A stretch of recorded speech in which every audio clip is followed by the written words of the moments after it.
So I really wasn't planning on making a video today, but I decided in light of recent events I would make this video so y'all can hear my thoughts and know how I feel about this. So this morning the president of the HRC wrote a letter to Barack Obama in response to Obama's administration's stance on supporting DOMA in the courts. DOMA is the Defense of Marriage Act. In reading this letter, I was basically brought to tears. Just reading, if you read it all the way through, you will hopefully understand how it feels some sort of emotion. The letter is quite long and covers a lot of subjects. It's not just about DOMA, it's about equality and, same-sex marriage and everything like that that our community is wanting and basically deserves. This is more than just gay marriage. It's about equal rights. It's about anti-discrimination. It's about being the same citizen, having all the same rights, all the same options as everyone else does in the United States. If we don't stand up for ourselves, nothing will change. The wheels of revolution are not moved by idle hands. So many people I know in the gay community simply think that all of the changes are just going to happen naturally. It's just going to come and we're not going to have to worry about it. We're not going to have to fight for anything. What they don't understand is that the only reason stuff is changing is because there's people out there fighting. It's because there's a few people out there fighting and standing up for our rights. People out there in the courts protesting, doing all this stuff. That's why stuff is changing. That's why all this stuff is happening. It's not just happening because social changes. It's happening because people are fighting for it. That's what people don't understand. They think if we just sit back and do nothing that, eventually all rights will come to us. It's not fair for my generation to reap the benefits of the generations before us. It's not fair for our generation to not care about the rights of the generations ahead of us. The generations have been fighting, and they deserve equal rights just as much as we do.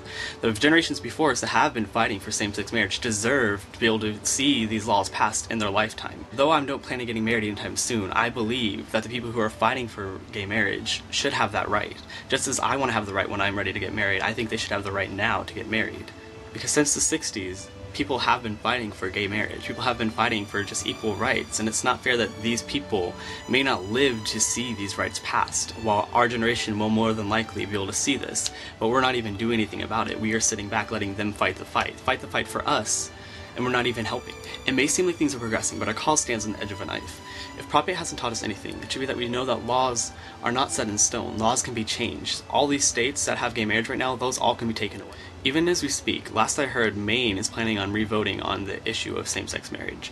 And if same-sex marriage is taken back, it could set up another precedent for all the other states. We only have 6 states that have same-sex marriage. It could set a precedent for all these states to fall back upon themselves and to lose all those rights. None of these states are in stone. It's possible that we could lose all of this if this precedent keeps going. And more than same-sex marriage, there's numerous states also this voting season that are voting on getting rid of domestic partnerships and civil unions. So now is not the time to sit back and do nothing. We can obviously not rely on Barack Obama to help us.